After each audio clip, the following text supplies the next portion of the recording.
बुज़दार का बिहारी का दौरा, टिब्बा सुल्तानपुर और दीगर इलाकों में वाम को दी जाने वाली सहूलियात का जायज़ा लिया। वज़ीर पंजाब उस्मान बुज़दार को मकामी रहनुमा और अरकान असम्बली ने पसमानदा इलाकों के बुनियादी मसाइल के बारे में आगाह किया। अपनी गुफ्तगू में उनका कहना था कि इंतज़ामी बुनियादों पर पंजाब में नई तहसीलें और नए अजला बनाए जाएंगे।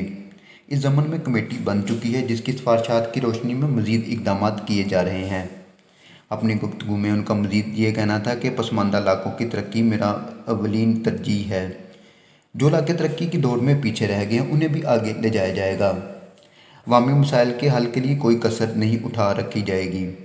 पहले भी रोज़गार के मौके पैदा किए, आइंदा भी पैदा किए जाएंगे।